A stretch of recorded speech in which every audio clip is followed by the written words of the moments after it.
బదోయికి వెళ్ళాలంటే బండి ఎక్కడుంటుంది? బదోయికి వెళ్ళాలంటే బండి ఎక్కడ దొరుకుతుంది మీకు? రండి రండి, అలహాబాద్ అలహాబాద్. ఇంకా ఇద్దరు రావచ్చు, కూర్చోండి.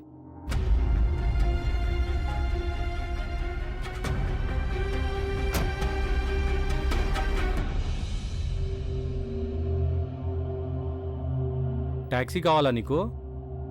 ఎవరి కోసమైనా ఎదురు చూస్తున్నావా? ఎక్కడికి వెళ్ళాలి? పొద్దున్నీ చూస్తున్నా ఇక్కడే కూర్చొని ఉన్నావు. చూడు, ఇలా ఇక్కడ ఎక్కువసేపు కూర్చొని ఉండకూడదు. ఇది కేవలం టాక్సీ స్టాండ్, ధర్మసత్రం కాదు. టాక్సీ కావాలంటే వెళ్ళి మాట్లాడుకో. ఒక మనిషికి 200. అలహాబాద్ అలహాబాద్. బాబు అది అలహాబాద్కి వెళ్తావా? టాక్సీ వాడితో మాట్లాడుకో.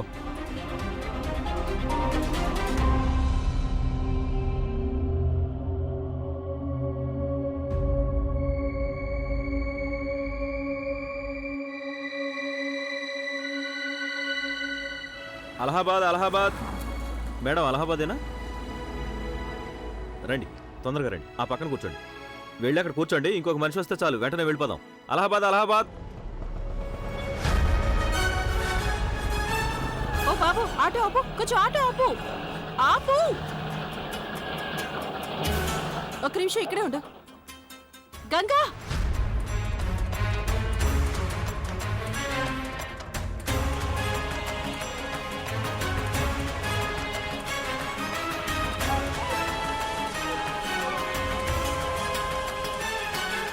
గంగ, నువ్వు ఈ ఊరు వదిలేసి వెళ్ళిపోతున్నావా? అంతకంటే ఏం చేయగలవులే. నిన్ను చూస్తే చాలా బాధగా ఉంది. గంగా, వేరే ఎవరైనా నిన్ను నమ్ముతారో లేదో కానీ చతుర్వేదుల కుటుంబానికి నీ మీద నమ్మకం లేకపోవచ్చు. నాకు మాత్రం నీ మీద చాలా నమ్మకం ఉంది. అది ఎప్పటికీ అలాగే ఉంటుంది. ఎందుకో తెలుసా? మా గంగ ఎప్పుడూ ఎలాంటి తప్పు చెయ్యదన్న నమ్మకం ఉంది. మా గంగ అసలు అబద్ధమే చెప్పదని నా నమ్మకం. కానీ గంగ, లోకంలో మంచి వాళ్ళకి చోట్లేదు. అందువలేగా నీకిప్పుడు ఇలాంటి గతి పట్టింది. నీకు చాలా అన్యాయం జరిగింది. అసలు నా మాటే కనుక చెల్లితే నేను నిన్ను ఇంట్లోంచి వెళ్ళనిచ్చేదాన్నే కాదు, నేను ఆపుండేదాన్ని. కానీ నేనేం చేయగలను? నేనొక నిస్సహాయురాలైన పేద వితంతువుని. నేనే వాళ్ళ మీద ఆధారపడి బతుకుతున్నాను. అలాంటప్పుడు నేను నీకు ఏం చేయగలను చెప్పు? నిన్నిప్పుడు ఇలాంటి పరిస్థితిలో చూసి నాకు చాలా బాధగా ఉంది. కానీ నేను నీకోసం ఏమీ చేయలేకపోతున్నాను. అందుకు నన్ను క్షమించు గంగా. అన్నిటికంటే బాధగా ఉన్నది ఏంటంటే, మొత్తం ఆ కుటుంబం, ఇంట్లో వాళ్ళంతా, అన్నయ్య గారు, అమ్మగారు అందరూ నిన్ను ఆడిపోసుకుంటున్నారు, తిట్టుకుంటున్నారు. నువ్వు ఇలా వెళ్ళిపోతున్నావంటే మంచి పని చేస్తున్నావు. అది మంచిదేలే. నువ్వు ఈ నగరం వదిలేసి వెళ్ళిపో. ఇంటికి వచ్చావంటే వాళ్ళ మాటలు మళ్ళీ పడాలి, వాళ్ళ తిట్లు సహించాలి. అప్పుడు నీకు ఎంతో బాధగా ఉంటుంది కదా. అప్పుడు నువ్వు కనబోయే బిడ్డ మీద కూడా అది ప్రభావం చూపిస్తుంది. నీకిక్కడ ప్రస్తుతానికి పూర్తిగా చెడ్డ పేరు వచ్చేసింది గంగా. అందుకని ఎక్కడికైనా వెళ్ళిపో. నీకు పరిచయస్తులే లేని చోటికి వెళ్ళిపో. నీకు సదా మంచి జరగాలని నేను ఎప్పుడూ కోరుకుంటాను. నువ్వు ఎక్కడున్నా సంతోషంగా ఉండాలి. కాస్త జాగ్రత్తగా ఉండు గంగా.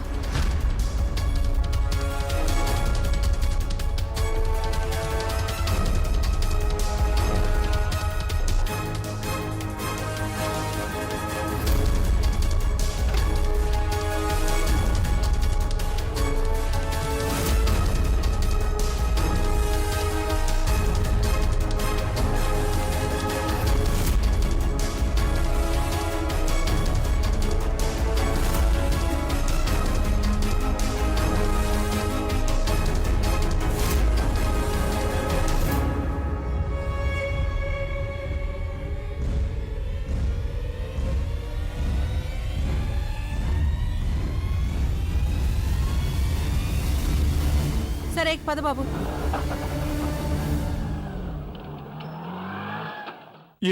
ఎందుకని ఇదంతా? నాన్నగారే అన్ని భరించాల్సి వస్తుంది. ఆయన తప్పేమి లేకపోయినా ఇలా ఎందుకు జరిగింది? ఇంతకీ అసలు ఏమైంది సాగర్? రాఘవ అంకుల్ స్వయంగా ఫోన్ చేసి మరీ చెప్పారు. నాన్నగారికి చాలా ఇన్సల్ట్ జరిగిందంట ఇవాళ. ఇప్పటి వరకు ఆయన్ని గౌరవించిన వాళ్లే ఆయన గేలి చేస్తున్నారు. రోహిత్ అనే నాన్నగారి విషయంలో ఎప్పుడు ఇలా జరగలేదు. కోర్టులో అందరూ ఆయన నిజాయితీని, మంచితనాన్ని ప్రశంసిస్తూ ఉండేవారు. కానీ వాళ్ళ ఆయన్ని నాన్న మాట్లాడుతున్నారు. నాన్నగారు చాలా బాధపడి ఉంటారు. సిగ్గుతో తలదించుకొని ఉంటారు ఆయన.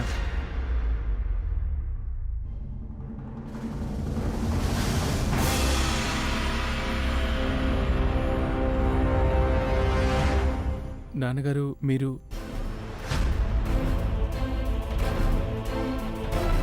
నిరంజన్,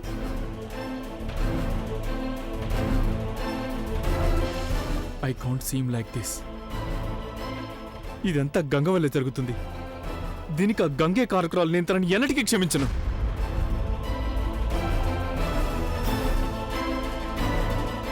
ఏమైంది? ఏమి లేదమ్మగారు. అయితే చిన్నంత కోపంగా ఎందుకున్నాడు? ఏదైనా జరిగి ఉంటుందా? అమ్మగారు ఇవాళ కోర్టులో నిరంజన్ అంకుల్ గంగ కారణంగా చాలా మాటలు పడవలసి వచ్చింది. అందుకే సాగర్ అప్సెట్ అయ్యాడు. అలా జరగకుండా ఎలా ఉంటుంది? ఒక నిస్సహాయురైన అనాథ ఆడపిల్లకి ఆసరా ఇస్తే ఇలాగే అవుతుంది మీకు. మంచికి చోటు లేకుండా పోయింది. ఎంతెంతో చేసాం ఆ పిల్లకి, కానీ చూశారుగా ఆ పిల్ల ఎంత పొగరగా వెళ్ళిపోయిందో. చిన్నా, దానికంత యోగ్యత లేదు. దాని గురించి నువ్వెందుకు పట్టించుకోవడం? మన వరకు ఆ పిల్ల చచ్చిపోయినట్టే. మనందరి దృష్టిలో చచ్చిపోయింది ఆ పిల్ల. అవునమ్మగారు, చచ్చిపోయిందా పిల్ల? నిజంగానే మన విషయాలు ఆ పిల్ల చచ్చిపోయినట్టే. అరే, ఇంకా ఆ మూటాల నీ దగ్గరే ఉందే? ఏం చెప్పమంటారమ్మగారు? ఎన్ని వేషాలు, ఎన్ని నాటకాలు, ఎలాంటి వేషాలు వేసిందో తెలుసా ఆ పిల్ల? అదంతా ఏం చెప్పమంటారు? ఈ మూట నా మొహాన్ని కొట్టేసింది. పట్టుకుపోద్ది, నీక నుంచి నాకేం వద్దు అని చెప్పింది. నాకు చాలా తల వంపులైపోయింది. పైగా మిమ్మల్ని అందరినీ నాన్న తిట్లు తిట్టింది. ఎంత ఘోరంగా, ఎంత చెడ్డ మాటలు అందంటే అవన్నీ నేను మీ అందరి ముందు చెప్పడం కూడా నాకు కష్టంగా ఉంది. ఇంకా ఏమందంటే అమ్మగారు, మీరే గంగని మోసం చేశారని తను అనుకుంటుంది. మీ ముందు చెప్పడానికే సిగ్గుగా ఉంది తను. అమ్మగారు, తను మిమ్మల్ని నానా శాపాలు పెట్టింది. శాపాలా? అదేం శాపాలు పెడుతుంది నాకు? నేనే శాపం పెడతాను దానికి, తిరుగులేని శాపం. అది మా చిన్న మనసుని చాలా గాయపరిచింది. అది ఎప్పటికీ జీవితంలో సుఖపడదు.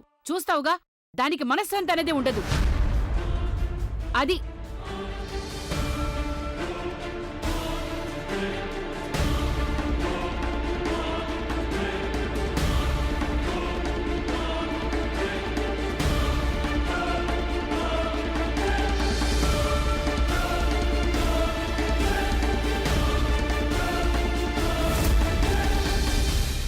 ఒక్కళ్ళొస్తే చాలు, వెళ్ళిపోవచ్చు. ఒక్కళ్ళొస్తే చాలు. అలహాబాద్, అలహాబాద్.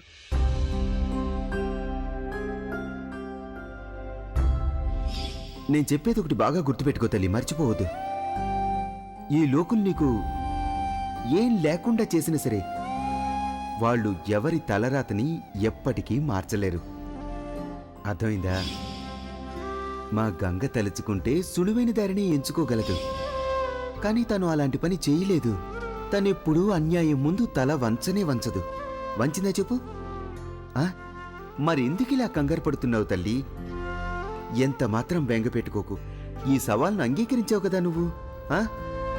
అలాంటప్పుడు గెలుపు కూడా తప్పకుండా నీదే అవుతుంది. అలహాబాద్, అలహాబాద్. రండి బాబు, ఒక్కళ్ళు చాలు, ఒక్కళ్ళు చాలు.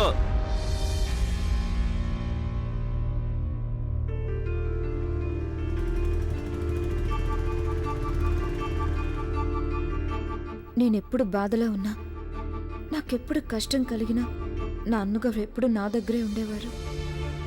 కష్టాలకి భయపడి పారిపోవడం పిరికితనం అని చెప్పేవారు. ఇప్పుడు నేను ఆ పని చేస్తున్నానా? కష్టకాలాన్ని తట్టుకోలేక ఇప్పుడు నేను పోరాడకుండా పారిపోతున్నానా?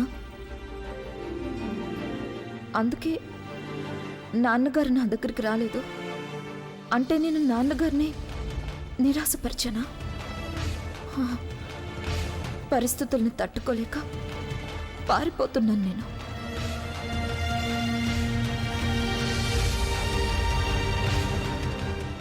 రేపు మాపో నాకు బిడ్డ పుట్టి ఈ భూమి మీద పడగానే ఏమనుకుంటుంది? అమ్మా, నువ్వింత బలహీనురాలివా అని నన్ను ప్రశ్నిస్తుంది కదా. నీ హక్కుల కోసం, నీ బిడ్డ హక్కుల కోసం ఎదిరించలేకపోయావా అని నన్ను అడుగుతుంది. పోరాడలేదే అని అడుగుతుంది. నువ్వు పారిపోయి వచ్చేసావా అని అంటుంది.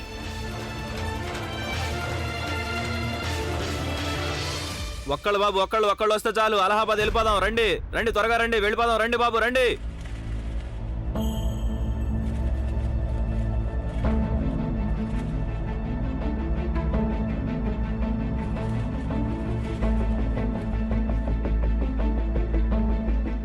లేదు, నేను ఇలా పారిపోకూడదు. తన గంగ ఓటమిని అంగీకరించి మొహం దాచుకుని బతకడం నాన్నగారికి ఎంత మాత్రం ఇష్టం ఉండదు. నేనెక్కడికి వెళ్ళడం లేదు. ఇలా ఎలా వెళ్ళిపోతాను?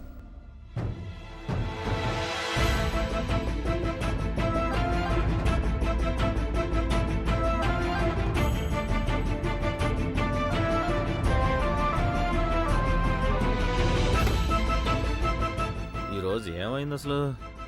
ఒక్కళ్ళు కూడా కనపట్లేదు. అలహాబాద్ అలహాబాద్, ఒక్కళ్ళు వస్తే చాలు వెళ్ళిపోదాం, ఒక్కళ్ళు వస్తే చాలు వెళ్ళిపోదాం. బాబు ఒక్కళ్ళు రండి వెళ్ళిపోదాం అలహాబాద్. బాబు అలహాబాద్ బండి వెళ్ళిపోతుంది, ఒక్కళ్ళు రండి. అరే మేడం అలా వెళ్ళిపోతారండి, వచ్చేస్తారు మేడం, కొంచెం ఆగండి మేడం, వినండి మేడం ప్లీజ్.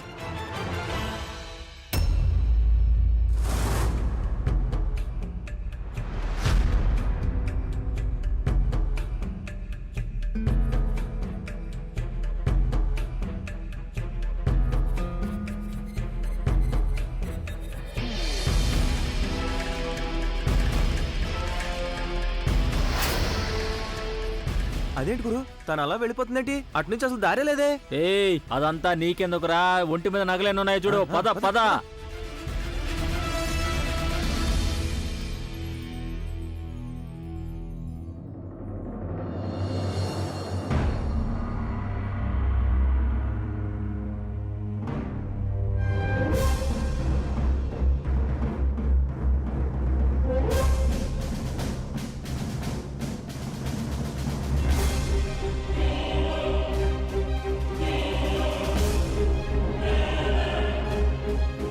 Hello madam. ఎవరు మీరు? ఏం కావాలి మీకు? నన్ను వెళ్ళనివ్వండి, నన్ను వెళ్ళనివ్వండి, మీకే చెప్పేది. చూస్తుంటే ఏదో పెళ్లి మండపం నుంచి పారిపోయేసినట్టుందిరా. ఏం పిల్ల, నీకు పెళ్లి కొడుకు నచ్చలేదా? పోన్లే మేమున్నాంగా పిల్ల. వదులు వదులు, నన్ను వదులు. ఏయ్, వదులు.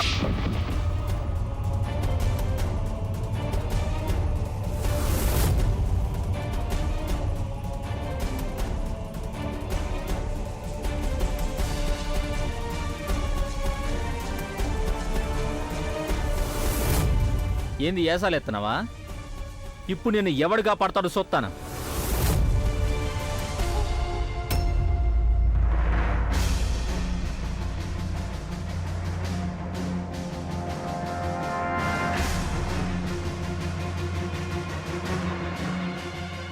ప్లీజ్ నన్ను వెళ్ళనివ్వండి. ఎవరైనా ఉన్నారా? కాపాడండి, నాకు హెల్ప్ చేయండి.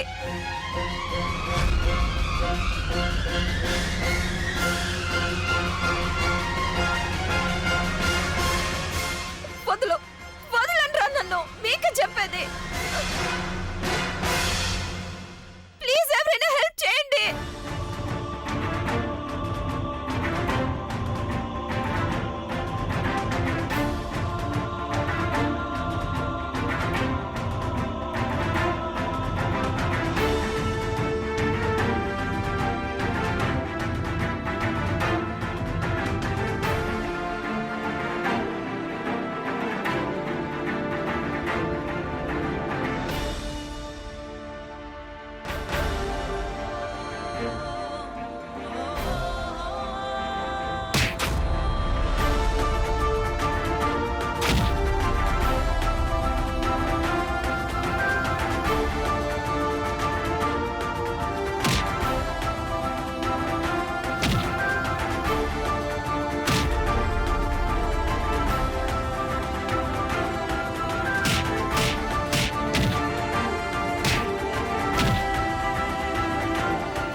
లేవరా. ఆడపిల్ల నల్లరి చేస్తావా? ఆడపిల్ల నల్లరి చేస్తావా? రాయలా సారీ చెప్పు మేడంకి, చెప్పు సారీ. Sorry madam.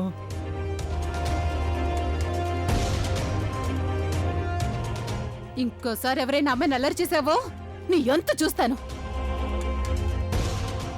వెళ్ళు, వెళ్ళిక్కడి నుంచి వెళ్ళు, వెళ్ళు.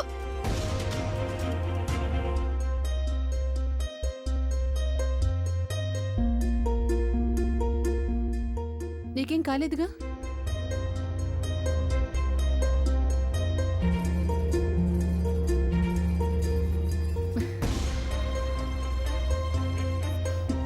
సబాష్, ఇప్పుడు అర్థమైందా ఇలాంటి రౌడీ గాళ్ళని ఎలా హ్యాండిల్ చేయాలో? ఆత్మరక్షణకి సంసిద్ధమై ఉండాలి. ఎలా అంటే ఇవాళ మీ ముగ్గురు చేసినట్టుగా. I'm so proud of you. ఇవాళ మీ ముగ్గురు చాలా మంచి పని చేశారు.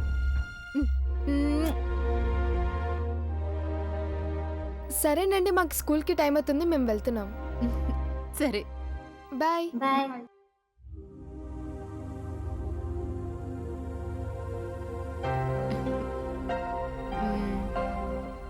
టీ తాగుతావా? పద.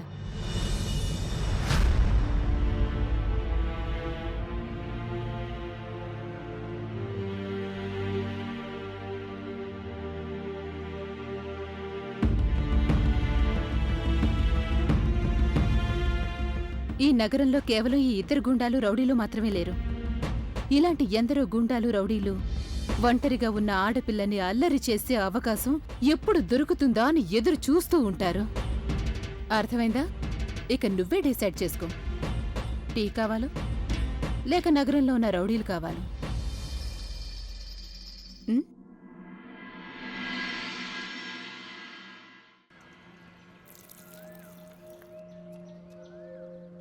వావ్, ఇక్కడ టీ చాలా బాగుంటుంది. చాలా స్ట్రాంగ్గా, చక్కెర తక్కువగా ఉంటుంది. తాగు.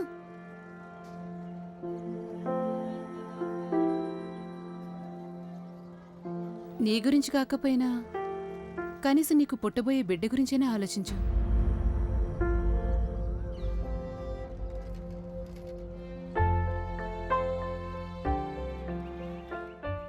నేను నిన్ను నా కారు దగ్గరికి తీసుకెళ్లాలని నీ చేపట్టుకున్నాను, గుర్తుందా?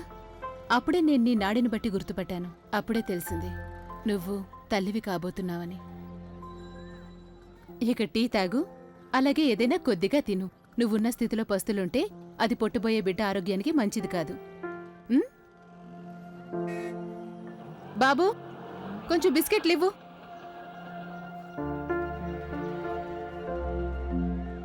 ఇది తాగు.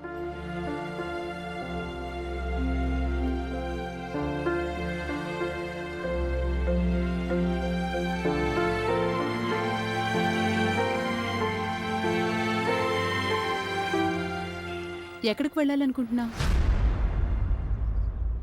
నాకే తెలీదు. నువ్వు గనుక కావాలనుకుంటే మా ఇంటికి వచ్చి ఉండొచ్చు. ఐ మీన్, నువ్వు ఉండటానికి వేరే చోటు చూసుకునే వరకు మా ఇంట్లో ఉండొచ్చు. నేనెవరో కూడా మీకు తెలియదు అంటే నేననేది మీకు, మీ ఫ్యామిలీకి అందరికీ ఇబ్బందిగా ఉంటుంది. అందరూ ఏమంటారో అది బాగుండదనిపిస్తుంది. డోంట్ వరీ, నీ కారణంగా నాకు ఎలాంటి ఇబ్బంది ఉండదు. నా కుటుంబానికి కూడా ఇబ్బంది ఉండదు. మరీ అంతగా ఆలోచించుకో. ఇంత పెద్ద నగరంలో ఒంటరి ఆడపిల్లని, అది కూడా నువ్వున్న స్థితిలో ఎవరు కూడా తమ ఇంట్లో ఉంచుకోవడానికి చోటివ్వరు. అందరూ నానా రకాల ప్రశ్నలు వేస్తారు. అంతకుమించి నేను చెప్పదలుచుకోలేదు. ఆ మాత్రం తెలివితేటలున్నాయిగా నీకు. నీ అంతటి నువ్వే అర్థం చేసుకోగలవు. అయినా ఒకసారి నువ్వు మా ఇంటికి రా. నీకు గనక అక్కడ ఉండటం ఇష్టం లేదనుకో, అప్పుడు ఉండొద్దులే. ఉండి తీరాలని నిన్నెవరూ బలవంతం పెట్టరు.